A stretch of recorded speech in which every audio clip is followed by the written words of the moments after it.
Okay, that was not Yeah. the smoothest transition. Hey, everybody. Hey, everyone. You are watching, because we're seasoned professionals, the 200th anniversary.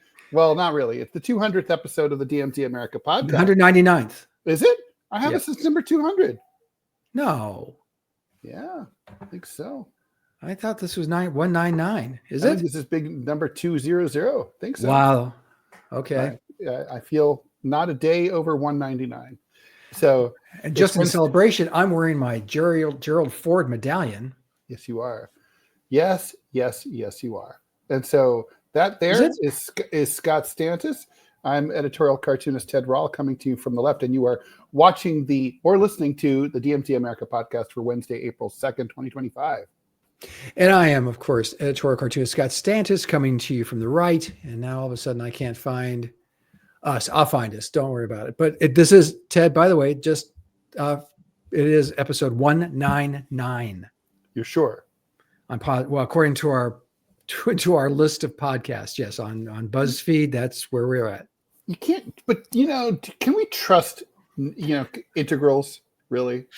Well, can we trust what we ourselves have put up on the internet?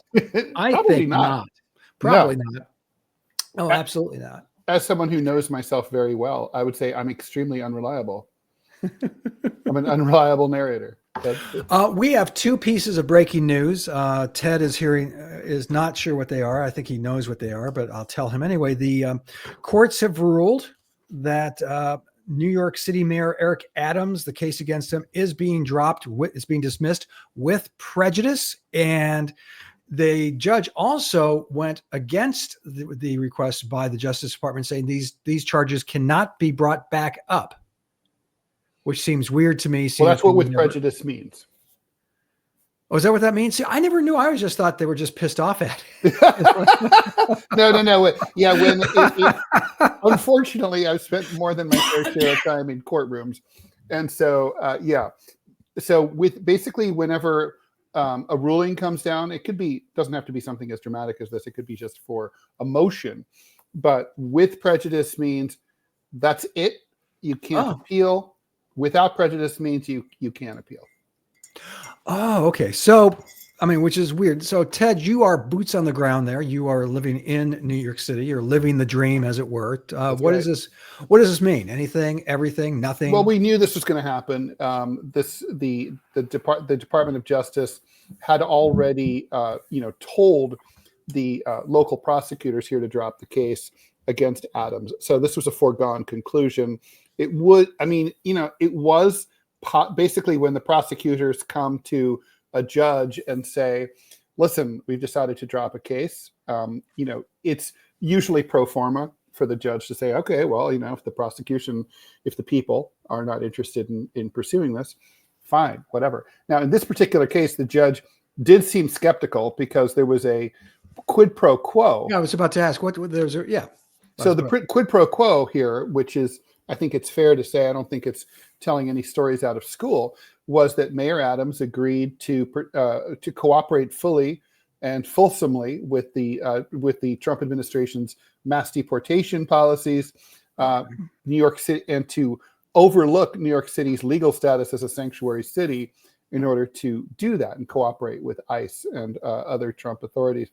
In exchange for that, the Trump administration ordered its not highly politicized DOJ, the irony, to drop the charges against Adams. So, and that's so basically, at the same time, it should be pointed out that there's a political aspect to this.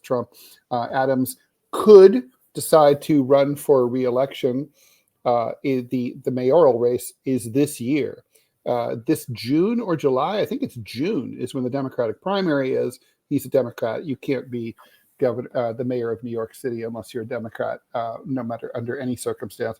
So the Democratic primary is effectively the deciding factor in the campaign. Wait! I thought Bloomberg and yes, that was true. That would never be true again. We will not see another Republican mayor in in our lifetimes here. Giuliani ran as a Republican. He was considered a Republican in name only. Basically, it was an end run around. At the time, he was basically a liberal. He was considered to have done an end run around the Democratic Party machine, and then Bloomberg kind of coasted on that. It was well known that Bloomberg is really a Democrat, but same thing. But that's done. So. I mean, of course, obviously things change and can change, but I can't imagine that anytime soon. So Adams is gonna have to figure out what he wants to do. He's probably not running for re-election because he's basically as popular as like nose boogers. I think he's at 14% approval rating. Oh my God. That doesn't stop these guys. But right now the front runner is Andrew Cuomo, who the former governor who was deposed over butt grabbage. He's going to probably be our next mayor. And he does seem like probably he's got the right candidacy for the right time, because New Yorkers are really fed up with a sense of lawlessness and disorganization, disorder in general on the streets, particularly in the subways. And, basically it's kind of like, it's time for a prick. Andrew Cuomo is central casting for that. So, there is also a left-wing socialist who's kind of going to give Cuomo a run for his money. Really? And is doing very, very well, is doing better than the incumbent mayor.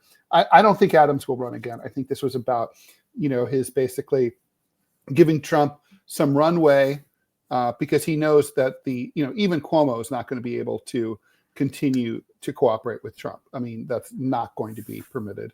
By the New Yorkers are not happy about the deportations at all. There's already starting to be incidents. There was an incident of violence up in Harlem a couple days ago, where ICE was attempting to apprehend someone who, a person of color, and a white New Yorker violently interceded to protect that person, and so he was himself arrested. So we're going to see more and more of that. Yeah, I suspect you will, because there's more and more protests. They're having one today all over isn't today a national day of protest? Well, not so that you'd notice. Of course, that's always the case. Happy Liberation Day, or whatever Trump's calling it. Yes, his tariffs, his stupid ass tariffs kick in. Look, I even have the poster for it. there it is. Libération. Oui, vive le Trump. But the second piece, tariffs, inexplicably, right? Liberation weird. From what? Non-tariffs? Well, the Germans occupation, which was sort of the ultimate tariff, if you stop to really break it down. That's not. But the other piece of breaking news, Ted, is the 2025 elections, spattering of elections across the United States. In Illinois, a number of suburban, what we call the ring counties there in Cook County, have turned their back on the GOP and elected Democrats to many offices there in Illinois. Although Illinois being primarily a blue state, that's not a huge surprise. In the north, right? But it's surprising-ish. And these guys, the Republican Party for Illinois is much like Republican parties across the country. They've gone very Trumpy, which makes them really toxic in Illinois, as the Republican Party is in California, as it is in New York, or at least New York City. But the election results in places that actually matter. Florida, now this is where Ted and I have to giggle, because we tend to, there was one poll there were two congressional seats, special election congressional seats in Florida. One poll came back that it was within the margin of error. So of course the talking heads and everyone loses their shit. And I can tell you on Center Clip, an audio platform Ted and I participate in, you should check it out. But I voiced in that there's no way in God's green earth either of those congressional districts are going to go Democratic, period. Never, ever, ever, never, ever. And I turned out to be correct. Again, not getting any credit. The most interesting race was in Wisconsin, where they had for justice of the state Supreme Court, which would have made it go either conservative or liberal. And she portrays herself as liberal. And in fact, the Democrat did win by 9 percentage points. Last time I checked, it might have tightened up a little bit, but it wasn't really close. That's the race where Elon Musk went to Wisconsin. And just to know him is to loathe him. I can't imagine any candidate wanting Elon Musk to show up for you. He is weird. He is dismissive. He is completely, utterly, and thoroughly void of empathy. Mm-hmm. And he's just kind of a monstrous human being. So why would you want, but he also poured $10 million into the Republicans' campaign. So all that being said, the Democrats may be waking up saying, oh shit, if we don't vote, we lose. Who could have done that math? Right. No, that's. Do you have any takeaways on this, Ted? Well, I think I think it was. I think that there's a tendency to overanalyze these kinds of races, like when basically there's nothing really going on electorally. The media likes to make something up. And it's kind of like, oh, look, it's a Wisconsin Supreme Court race. Let's make that a barometer on the new Trump administration. Esoteric much? Yeah. And then there's also, so I think there's a tendency to overread into these things. That said, Wisconsin used to be quite the swingy state. Not really so much anymore. So it's really a red state. And that kind of, I would say this would give me some cause for nervousness. People from Wisconsin, Michigan, Ohio, Illinois, Iowa. These are like, in Minnesota, I would say these are true, like sort of, if you really are looking for the heartland of this country, that's it. These are people who are like very moderate, in they're middle class. They have middle class values. Even rich people act middle class and they're not showy. And they're common sense people. And basically, if you're losing those people, there's a reason those are the swing states. You're going to lose the country. And so, if Wisconsinians don't like what they see coming out of Washington, that's a problem for you. So I think it's, I would say it's kind of like it's like when one of those indicator lights starts flashing on your car dash, and it's kind of like, you might not have to pull over right now and call AAA, but probably you should get your engine checked. It's like that. It's like sort of like blink, blink, like early warning sign. I would be I'd be concerned, but I wouldn't read a lot into it. In terms of the 2 seats in Florida, I don't understand Democrats at all. They were literally saying they thought they had a chance to win. No, you didn't. No, that was Mike Waltz and Matt Gaetz's former seats. You were not going to win those seats. If all you could have said is we can beat the spread, right? Like, okay, and they did beat the spread. So that is interesting. And they should have just, as usual, they oversold something that they couldn't possibly achieve.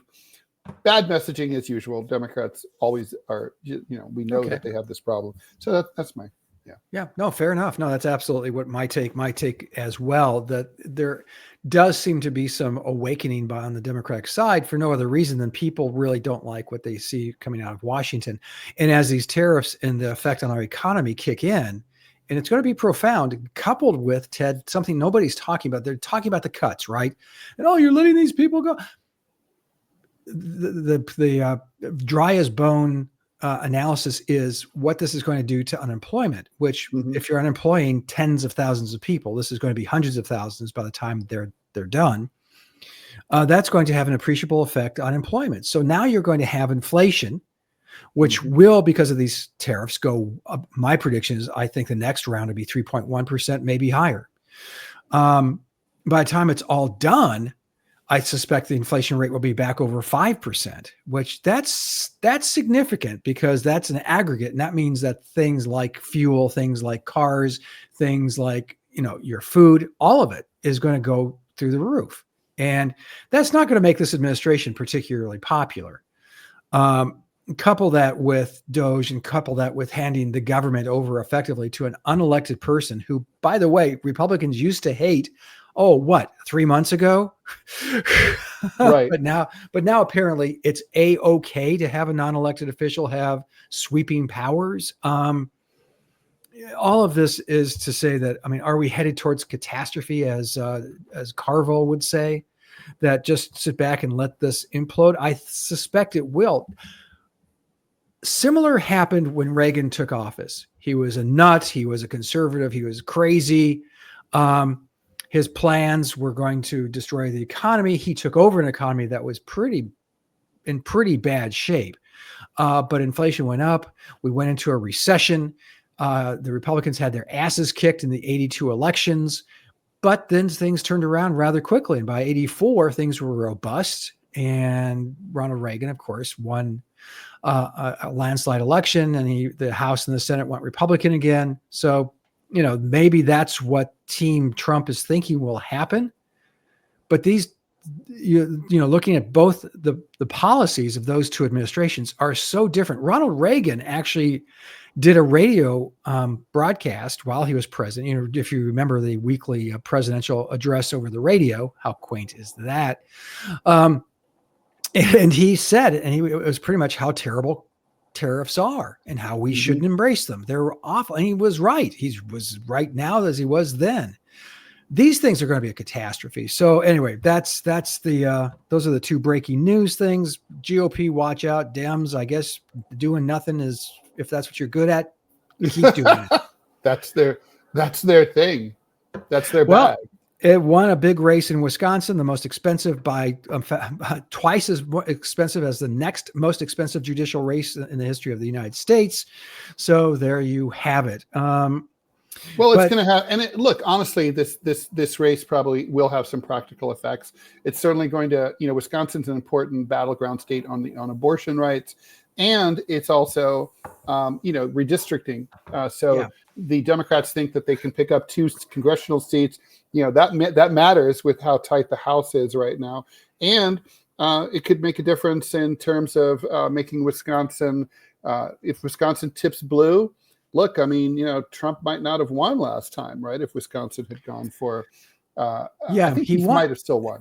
But I think so too. But he won all of the battleground states. But I mean, the point is that amazing. Wisconsin theoretically can determine the outcome of a presidential race. So it's the battleground states: Michigan, Wisconsin, Pennsylvania, Pennsylvania, Ohio. Strangely, has it's now a red state. Your native state. That's a reliably red state. Never was at all. Yeah. How did that happen? I think people like me left, and then also so the population declined, but mostly because of kind of like people like lefties like me, we took off, and then also, I think NAFTA. The deindustrialization, the Rust Beltification of the Midwest, I mean, the Democrats were behind that. That was Bill Clinton, and they never walked that back. And Ohioans, me included, never forgave them. So, I think. I feel that. And plus, you have a Democratic Party which really has turned its back on the working class, and it's like, NAFTA hollowed out your city, your county. Well, that's a darn shame. Have you tried growing arugula? I'm serious. I mean, that was some of the responses. It was just so, and it started with the Clintons, and Hillary kind of solidified that whole effete.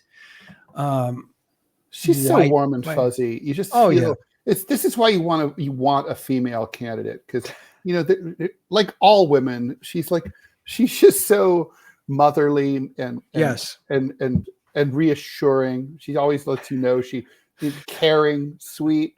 Her campaign felt like a big warm hug. You just want to come home and just nestle yourself in her soft bosoms. Or not really, but anyway. No, you didn't. And Kamala kind of took a page from that, which was really foolish. Really. Oh my God, it was so stupid. I'm looking back, Ted. You know me. I always try to analyze stuff sometimes to death, and one of them is the past election. And what did Kamala Harris do wrong? Rewatch. I mean, the few campaign appearances she made, she was awful. She was Hillary, and the way you don't be Hillary is you keep doing it and you get better and you improve it and you listen to people. You listen to people who say, okay, you know what you need to do. You need to put your right hand on your hip more. You need to, I mean, and it's stupid stuff. You and I both know this. We've been in media long enough and been told things that are just like, oh shit, do I really have to? And it turns out, yeah, you have to, because it Mostly. works. Yeah. Mostly. Yeah. But in this case, you had two people, especially Kamala Harris, who refused to listen to anybody, and except when they said hide. Apparently she listened to that one because she wasn't a presence. There was no Kamala presence except for. And I understand that advice, because to know her is to dislike her. But it was kind of like there was no choice. They had to weigh that concern versus the fact that like nobody knew who the fuck she was. So there's no choice but to get her out in front of the cameras, because people were just not going to vote for a blank check.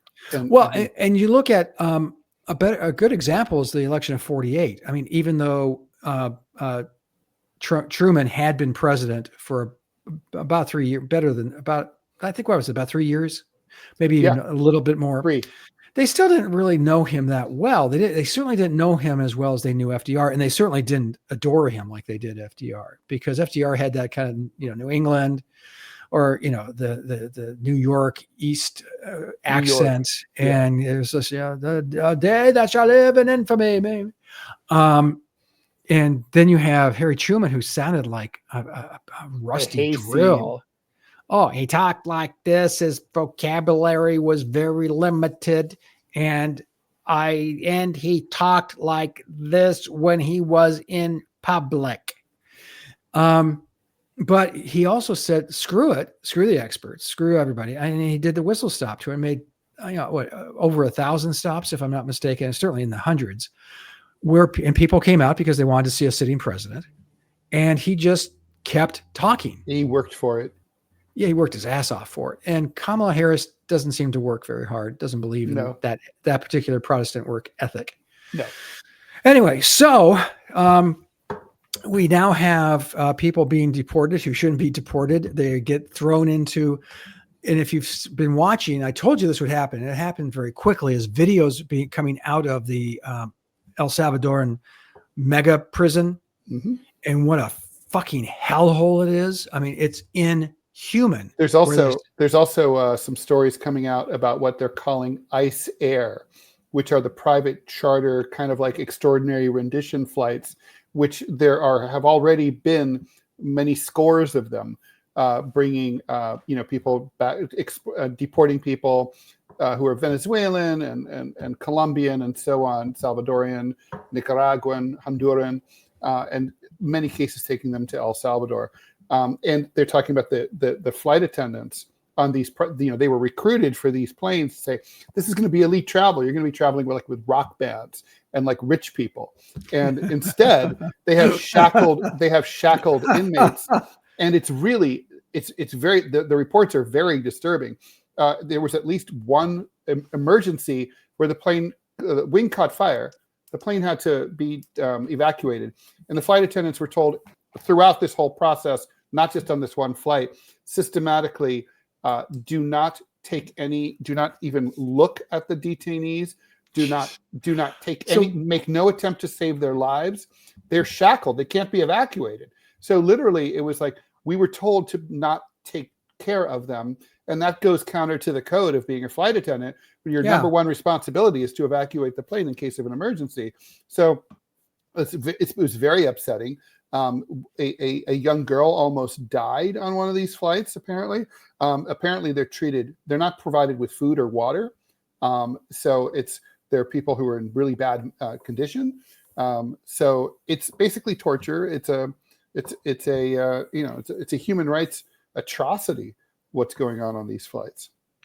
Yeah. And don't forget, and by the way, we had a response to last week's we should podcast. Do that. Do you want to do that now, or why don't you go ahead, and then we'll get to our main topic. Yeah. Okay. So we got a response. Last week's was talking about the man problem in the United States and talking about what masculinity is and should not be. And we had a response. Let me get it up here. And so here it is. It said, listen to your DMZ broadcast today. I'm 74. My husband died 20 years ago from toxic masculinity, among other issues. We both worked, both had degrees. We always had plenty to eat, etc. My husband never achieved the financial success he thought he deserved because he always worked so hard. He saw others doing well with seemingly far less effort. Ultimately, he died by suicide, thinking he was a failure and his family would be better off without him. Many men measure success in dollars rather than raising healthy, successful children and taking time to enjoy life. That kind of confirmed what our basic tenet certainly at the end of our discussion, Ted, was that there's a medium that I feel, Ted feels, that there is something intrinsic in men about A, wanting to be providers, B, wanting to be protectors. Now, that's not every man. As we know, a large percentage of our species does not abide by those stereotypes. But for the most part... We're looking at you, Benjamin Netanyahu. Yeah, that's the most nurturing empathy. But you can also be empathetic and nurturing as a man. And there are pressures that are put on you to provide. And some men, and unfortunately, it sounds like that was the instance here, view that as what defines them. Mm-hmm. And, again, you have to have a society that in a healthy way defines what your role is. Now, for decades, the role of the male was to be this sullen, distant dad after dinner, had a couple of drinks, 3 or 4 drinks, smoked. Sometimes came home, sometimes didn't. That was wrong. And it was toxic to the family. But by turns to say that, toxic masculinity is in applying it so broadly, but also applying it in a way that is negative. And I compared it last week to when Rush Limbaugh came up with feminazi. It's dismissive, it's disparaging, it's meant to be. I don't know that anyone has ever used toxic masculinity or white male in a positive way for 20 years, Ted? Well, yeah, I was going to say toxic masculinity. Again, I want to remind you, this term was supposed to be for us, and now it's being used against us.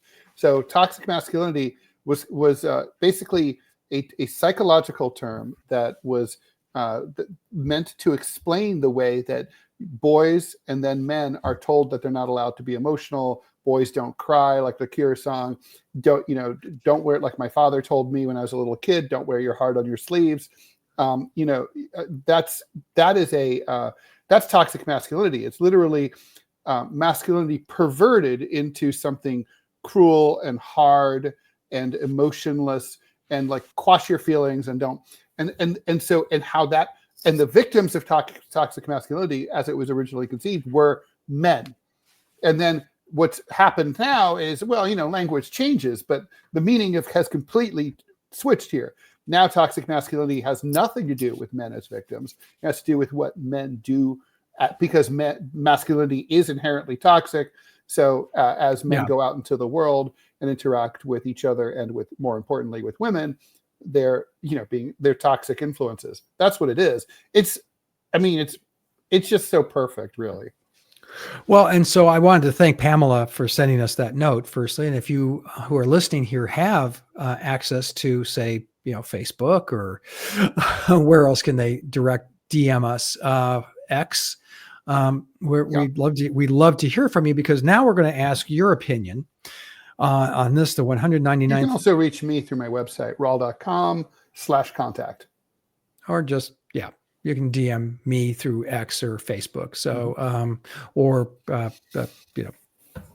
some of the other platforms I'm on, I can't remember. It's a lot. Anyway, but we want your opinion on this, because Ted and I are been going round and round on this, and we are now getting very serious in our plans. I don't want to give too much away here, but Ted has a plan.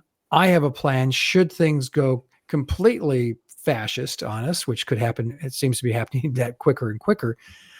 We both now have plans for as quick an exit as we can possibly have of the United States.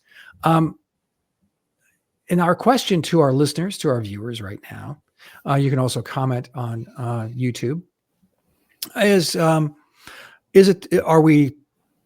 three prongs to this question, right, Ted? A, are we talking out of our ass? Are we just like being really, really, shrill? Someone in the YouTube channel accused us of being fear mongers. Okay, well, there's that. I don't monger fear. I just feel it. But okay, you can call it what you want. So one answer is you're being foolish. You're being like some Hollywood effete, bullshittery. I'm going to leave the country if the person I don't Alec want Baldwin in every election, who has never left the country, by the way. Well, yes. He's busy shooting people on set, but that's something very. So the other making new children that for some reason. I can't imagine. I mean, dude, I'm going to be 66 next month. I can't imagine being a new dad. I would just be like, that's fucking nuts. Anyway, so the second part is, like I said, first one, we're just overreacting. Two, wait and see, or C, get the hell out now while the getting's good. Yeah, I mean, the question is, right, like, is it 1933? I would say for some people it is. Certainly for if you're a person of color, if you're here on a visa, undocumented people, yeah. people on tourist visas, left-wing people on visas. Obviously, as we've seen in the case of the Columbia student Mahmoud Khalil, I should say Columbia graduate. He graduated with a master's degree in December. He's now in a Louisiana private gulag. He has a green card. And there's been some cases of apparently like some of the Venezuelans who were deported with the alleged gang members. They were not even members of gangs at all. They were law-abiding, green card holders or tourists, or they held visas. So they've all been. And the Trump administration actually went into court. The judge said, in one particular case, this gay hairdresser who's made headlines, so you're admitting that you did not, this was a mistake. You should not have deported him. Yeah, that's right. So can we get him back? Nope, it's too late. There's nothing we can do. Where is he? They don't know. He vanished into this. Can you imagine? Apparently they don't keep a head count at the Salvadorian mega prison. They don't really know exactly who's there, is the official story. It's just sort of like, in you go. And then there's not even a computer where they, or a piece of paper where they know Scott Stantis is in there. Well, that should scare the hell out of people. But to the point that Ted and I have made several times on this podcast, I haven't heard that many people get that pissed off, really. In fact, my conservative friends I was talking to one this morning and was like, well, should they have due process? I mean, if they're here illegally, I go, yes, that has been, well, let's put it this way. Decided several times. Okay, so let's just say for the sake of argument that anyone who's here illegally should be deported. The purpose of due process is to find out in a rational way, are they here illegally? Right? I mean, so they're literally deporting people, and they're not, and some of these people were here legally. And so it's kind of like, that's the purpose of due process, is to find out exactly what's going on, and then to determine whether, what the law says ought to be done, if anything. So that's why due process is important. You can be, I don't understand people who consider themselves to be like hard on crime, who are against due process. Being due process doesn't make you a soft liberal. It just means that you just want a system that determines the truth. That system can be a right-wing conservative system, but you want a system. Without due process, you have no system. It's exactly. At all. It's disorganized. And when those systems fall apart for those people, which nobody gives a shit about, really. Come on, let's be clear. Yeah, nobody cares. No, nobody in the United States cares because it ain't us. And you can tell that nobody cares, including people on the left. Why? And I've had several people on social media yell at me about this, because there's no left. And they're like, well, I exist. It's like, yes, I exist too.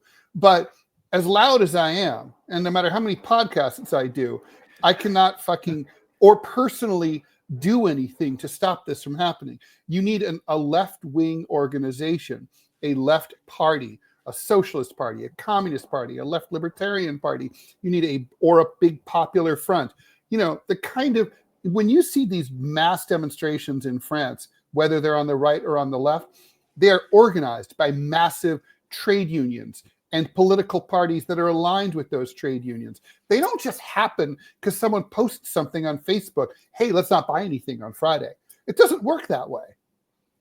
Well, and speaking of France, real quick, and I think this is relevant. Le Pen now has been charged with a crime that allegedly happened 10 years ago.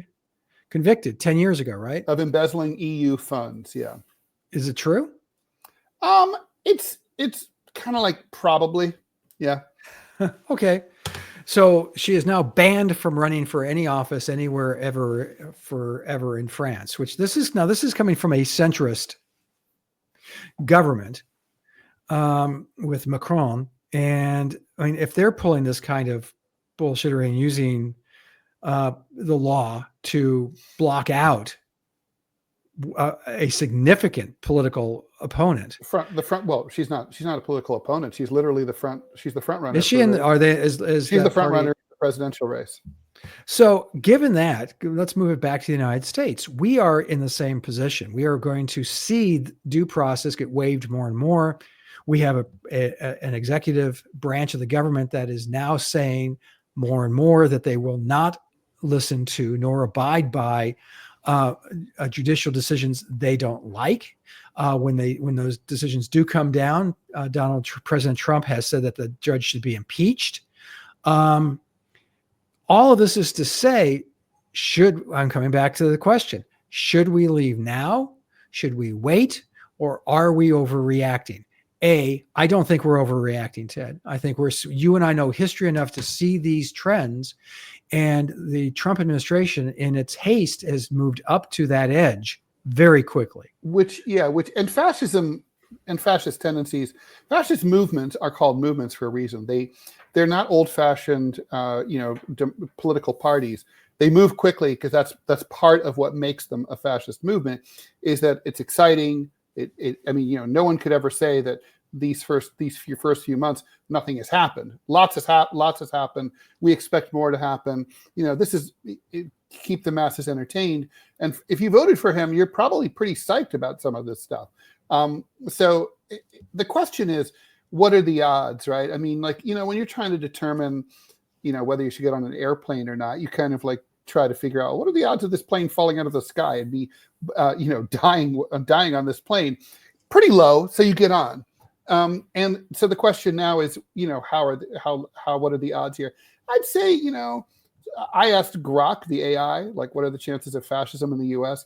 By 2028? Obviously, Grok is just AI. It's not like it's not the Oracle at Delphi, but it said 20%. I'm like, I kind of think 25% is about right. And if you think, okay, well, on the other hand, 75 to 80% chance everything will be fine.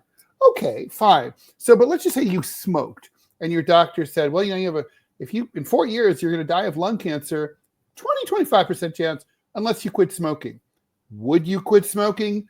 Probably. You'd certainly try.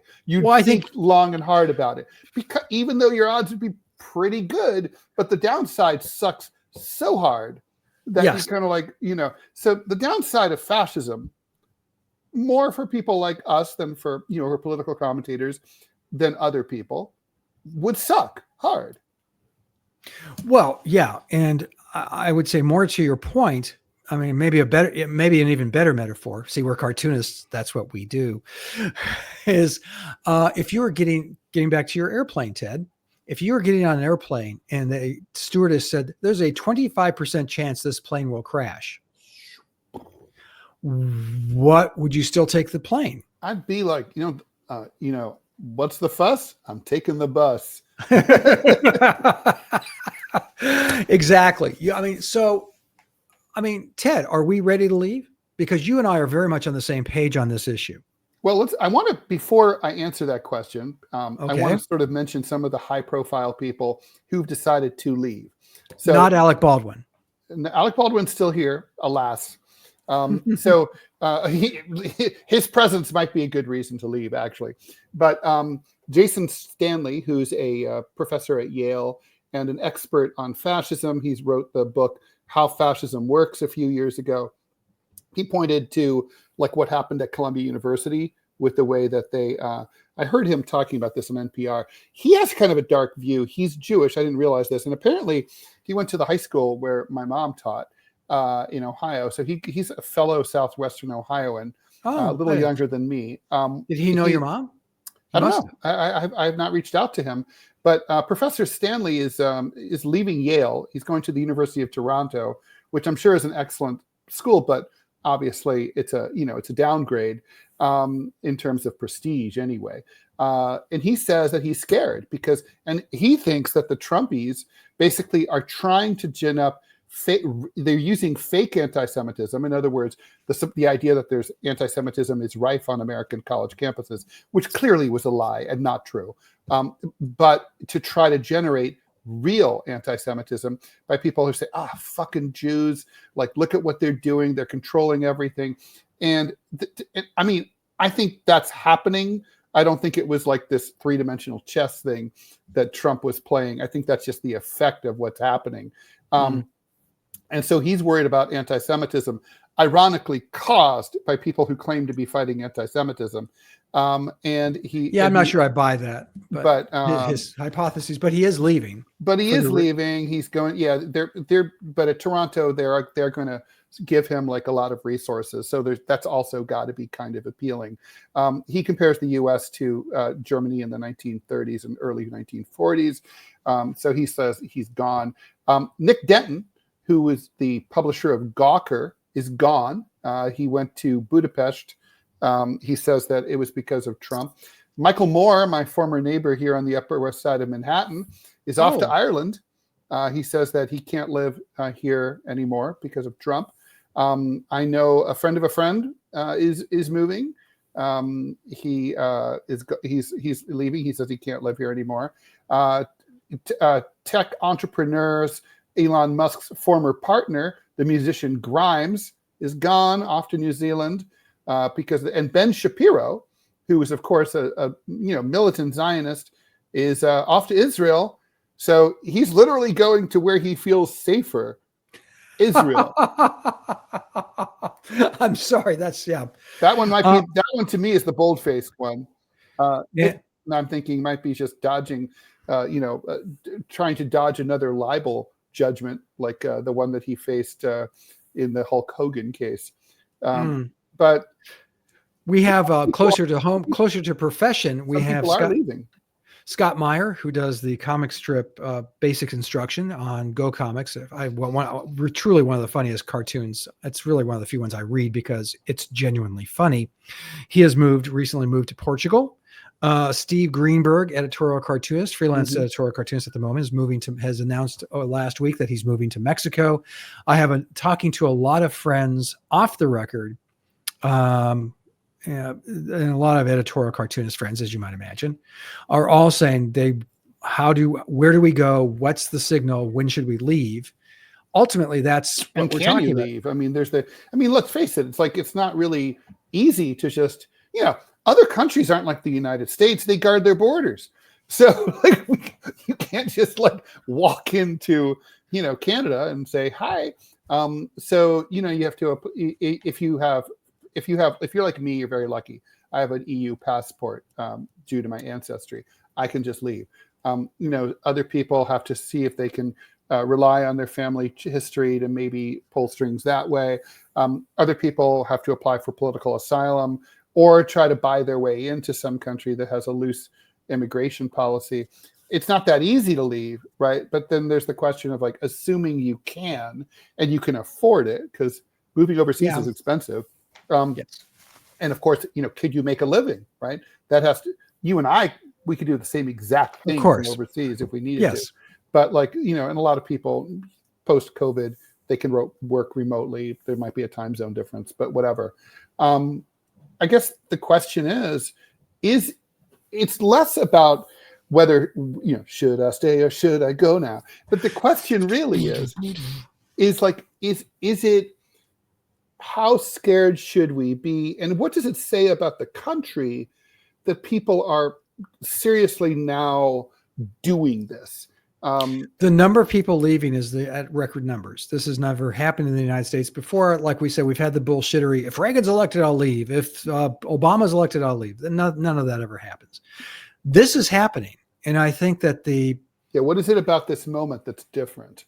because we see the erosion of civil liberties. First off, if you have an IQ above room temperature, you see, we just talked about it, the suspension of due process, the executive branch ignoring legal precedent. Those are two very, very, very troubling instances. You also have a legislature that is, we've never seen one that is this compliant to an individual as the House and the Senate are currently with their Republican majorities to Donald Trump. We've never seen anything like that. We've never seen anything like the Congress not fighting for its own rights in terms of controlling purse strings. You have the president saying, I'm going to defund this. And, the courts are the ones who are stepping up saying, you can't do that. And, in the instances of deportations, this administration has said, fuck you to the courts. We don't care. How many, was it Stalin who said, how many divisions do the courts have? Whoever had said something to that effect.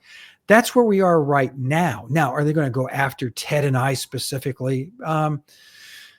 Not at the moment, but the fact that if you are here on a green card and you had the temerity to exercise your First Amendment rights, yes, you have First Amendment rights the second you step foot on American soil. Just a reminder, people. Yes, you do. Although the question is, you have to get a court to enforce them. Yesterday, the New York Times, I think it was yesterday, it might have been the day before, but in the last 2 days, they published a piece, a very serious sort of like, hey, if you happen to travel overseas kind of piece, advising even U.S. citizens to completely power down their cell phones when they arrive at U.S. ports of entry. Because even ICE has been asking even U.S. citizens to get into their phones. Now, part of the problem is a lot of people use an app, right, to scan the app to get into passport control. So I don't know how that works unless you just use your paper passport. But the worst that if you're a U.S. citizen, I mean, I can't believe I'm going to say this, but they can just arrest you and send you to one of these Salvatorian prisons, and then say, and then the remedy for that is that like someone misses you and goes to a judge, and eventually they try to get you back. But they can sort of say, while we're trying to figure out, if this person's really a citizen, they can kind of pretend not to know and just sort of disappear you. But more likely, they would just delay you there while they try to get into your phone. And if you say no, like if you power your phone completely off, then usually you have to put a passcode in order you can't facially recognize. I would not allow, border people, to get into my phone. We have a friend who is a cartoonist and a left-wing activist. And she told me that she was on several occasions arrested by local police, and they had some gizmo, and this was years ago, that they used to drain her phone, like when they arrested her, and so that to upload all of the data into a national computer. And so I'm sure things are worse now, and I'm sure the feds are worse than the local yokel police officers. So I mean, you have to be thinking about, when you leave the United States, like even if you're a green card holder, you really have to think twice about whether you want to travel overseas. You might not get in. You might not be. And in fact, right now, there was a report in today's New York Times about how the Department of Justice, the State Department under Marco Rubio, is going through student visas and just deleting them. And they're not even notifying the person whose visa it is that they're no longer authorized to stay in the United States. They're just, and so like and then there's just like, so they're unknowingly illegal in the US, and they can just be arrested. We have all these cases of students who are on the lam trying to keep one step ahead of ICE. It's obviously, I mean, the issue here is that the courts have been telling the Trump administration they can't do this, and it doesn't matter because they just do whatever they want. So is it time? I don't know. I mean, that's the answer. I don't know. I mean, I feel like, and there's a question of patriotism too. Like, are you abandoning your country if you flee? And like, do you owe it to your country to try to stay here and make it better at a time like this? I mean, if everybody just like up and went, then only like the fascists would be left behind, and you've lost the country. On the other hand, do you sacrifice yourself on the funeral pyre of democracy in a society that doesn't really seem to care that much about democracy? Yeah, not until they care. I'm sorry. I'm selfish enough to say, no, not unless the other people are willing to stand up with me, then I'm not going to stand up and protect them. Why, if they're not going to protect themselves.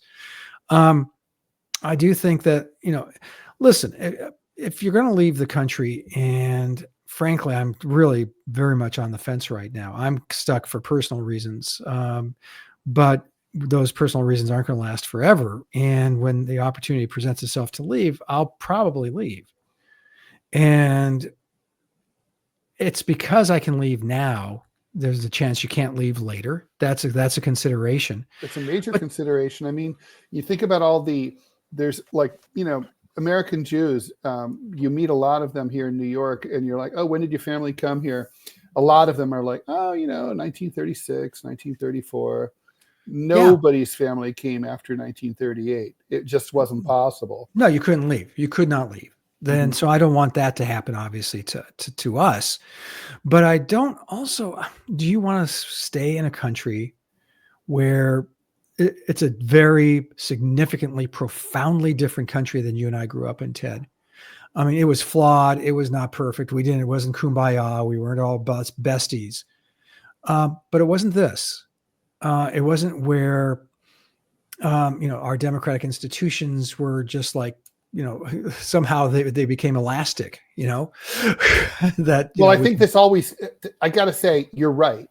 It's also true that we all knew this could happen anytime, right? Yes. I mean, in a way, it kind of bugs me. It's like, if you think of the American system as like a machine, and that there's like things that there's parts of this machine that are subject to failure, but you're like, we could modify this, but we just never will. And then it breaks, and you saw it coming, decades earlier. I mean, in a way, didn't it fail really from the start? I mean, you kind of like it's sort of like American presidents until FDR. It was kind of like a gentleman's agreement. Nobody runs more than twice. There's no rule against it. We just don't. We know what the right thing to do is. Yeah, but what if someone doesn't know the right thing to do? Yeah, we just always do the right thing. And it's like, until some asshole's like, I'm going to run for a third term. And it's like, and now, you have that, you have a constitutional amendment. Okay, we have a rule. Okay, we had to put in a rule because we had FDR was a dick, and he ran not only 3 times but 4 times. He was a dick. He used the war as an excuse. Okay, fine. We have a rule. So then Trump's like, I think he's funning, but like, let's say he's not.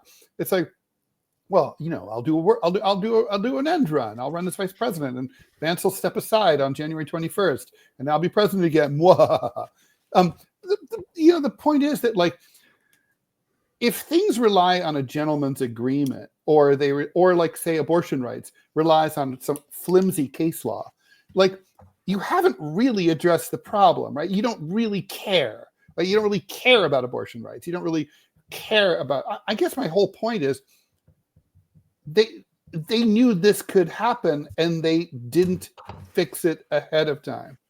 No, because no one saw this coming. But they did. I mean, lots of people saw it coming. Well, the founders or the writers of the constitutions knew that this was a possibility. They didn't know that this extreme. I mean, this reminds me very much of there's a book. It's like a 200 page book called Rubicon, and it talks about the end of the Roman Republic. Mm-hmm. And it's fascinating only because the attitudes were so much like you just described, Ted. Roe v. Wade's going to be around forever. Why? We don't need to codify settled that. Law. It's settled law. we don't need law. And then in Rome, it was a republic. We vote for our representation. Of course, you had to be moneyed males, so it wasn't inclusive. But it was by their standards very democratic, and they've really held themselves up as, I'm a Republican. This is what we are. This is intrinsic to being Roman. And oh, who's that guy crossing the river? Right. And just how fragile those types of ideas are, and just how fragile democracy is. I mean, you and I have wailed for years, Ted, about poll after poll after poll after poll that has shown that 60% on either side of the political spectrum think that the First Amendment should have stronger restrictions on it. Mm-hmm. I mean, that tells you. And I both know nobody likes the other side's free speech. They only like their own free speech. Yes. So, when you have, we're seeing it now on college campuses, right? I mean, like, college campuses are the perfect, what's the word? Crucible for this, right? I mean, like 20 years ago, if you went and gave a speech at like Columbia, you'd probably be shouted down by some lefties, like, shut the fuck up, boo, and you wouldn't be able to talk, and you'd have to leave. Now it's like pro-Palestine students are, expelled. They have their diplomas revoked, their student organizations. When you find yourself banning a group called Jewish Voice for Peace, you probably should ask yourself, maybe I need to do something different. Maybe we want to check this trend just to see if, Yeah. So where are we? I would say, well, I'm clearly not. I'm still here in the United States, even though I've got the Lithuanian flag behind me. It's actually a medieval Lithuanian flag. I would say it's going to be like porn. Ted, I'm stealing a line from Ted, by the way, but it's like the Supreme Court's view of porn. We'll know it when we see it. We know when the time will be right. And it may be that, one DMZ America podcast you'll be watching, we're in our nice little comfortable studios here. And the next one, we're in a cave, somewhere in Romania. It might just go something like this. And you just see guys with like windbreakers that say ICE on the back. Or not. I mean, they don't even wear that shit now. So they come in unmarked car. They refuse to provide their names. They don't wear uniforms of any kind. They don't have badges. They don't show. So if they come to your door, card, they literally, I'm sorry. Okay. I mean, okay. I'm going to put it out there. As far as I'm concerned, if you shoot one of these people or all of them, you're not doing anything wrong. If I was on your jury, I'd be like, vaya con Dios. I mean, it's like, how are you wrong if you shoot someone who's trying to kidnap you and they don't identify themselves as a government official? Yeah, precisely. They need to show identification. They need to show a warrant. Again, due process. I mean, that's just procedural. I mean, if you're an illegal immigrant, okay, fine. And also they lie. They say we're the police. They're not police. This is an administrative procedure. If you're at home and ICE knocks on your door and you're as illegal as shit, you don't have to open your door. You do not have, they can't come in unless they have a warrant from a judge, which is very hard to get to search your home. So you can just tell them to fuck off. You make fun of them through the door. Probably not a good idea, but no, probably just not. Don't answer. Do not answer. Well, that would be my advice to people, is that if they don't identify themselves, you don't let them in the door. And don't say anything. Don't cooperate. I mean, I think about Mahmoud Khalil. He thought he was dealing with human beings. He was actually dealing with ICE people. And like he sent his wife upstairs to get his green card. They didn't. And you hear on the one of the ICE goons on his phone, like, oh shit, he has a green card. It's like, oh well, take him in anyway. So they didn't know, right, that he had a green card, that he was a permanent resident, that he had married an American woman. So basically they're whatever. But like, he shouldn't have sent her upstairs to get the card, really, with the benefit of hindsight, because they took it. Like, just think if they have him, but they don't have his card, right? Like, if she'd had that card, she could have like gone on every TV show waving that card. I mean, that would have been very powerful. Yeah, but I mean, well, they took him anyway. He couldn't have known that they would take him anyway. I mean, that's insanity. I know. No, I'm sure he thought, oh well, this'll, I'm a legal resident. They'll yeah. Because a green card is almost like being a citizen. I mean, basically, it's you can do everything except vote. Well, clearly you're in the United States legally. I mean, first and foremost, that's what that says. They've vetted you. I mean, in some ways, you're more vetted than anyone who's just born here. You can be born here and become like a fucking terrorist, but like, you know, if you get a green card, they do check you out. So, what would you say, Ted? Now, today is not the time. Yeah, I don't think now. I don't think it's the time, but I think, you know, I'm on super deep yellow alert. You know, I mean, it's like, you know, paying close attention. I think once they start, I'll tell you, once they target a U.S. citizen for political anything, that's when it'll be time. You know, it's like, so for us, I mean, and you know, the thing is, this is not to say that I don't care about what's happening to people like Khalil and these other green card holders, and for that matter, even the alleged gang members, you know, who look terrifying, the Venezuelans, but their rights have been completely trampled over, and their rights are just as important as ours. Right now, this topic is just about self-preservation, and you know, what kind of scaredy mice are we?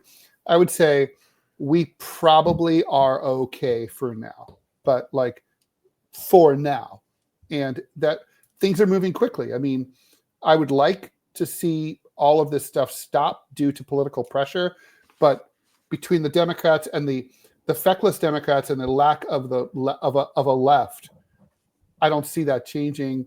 You know, I think right now the Republicans are going to continue to run roughshod. Quick question for you, Scott. How do you feel about the party of, you know, that you have always identified with most of your life? How do you feel about their behavior right now? Oh, I'm disgusted. One of the reasons I became a Republican all those years ago was there was an intellectual basis, you know, to all of this. There was thought. There was a reason to do and be and believe what we believed. That's gone away. I can't tell you. It would be difficult to codify precisely what a Republican is today, but things like liberty. I'm also strongly libertarian. But things like free speech, things like due process, things like institutions, rule of law, all of those were motivators for me to become a Republican all those years ago. None of that applies today. You know, when you have a Congress that is, as I mentioned at the top of this podcast, is happily has its power usurped and over, you know, and the separation of powers dissolved, and they seem just jake with that. I have a problem. I have a profound problem with the Republican Party today. The Democratic Party, I don't know what the hell they are. Libertarian Party is is about 50% Looney Tunes. So I try. And in fact, if you recall, we had Chase Oliver, the Libertarian candidate for president, on our podcast, and he was fantastic. Yeah. He was what's the best. He wouldn't be doing this. Doing what? No, he would not be doing. No, he would not be doing this. We wouldn't. ICE would not be having its heyday. We wouldn't be. Would Kamala Harris be doing any of this? Do you think? Yes. Well, Trump, as aggressively, probably not. Right. The Biden administration didn't have any serious problems kicking people out of the country.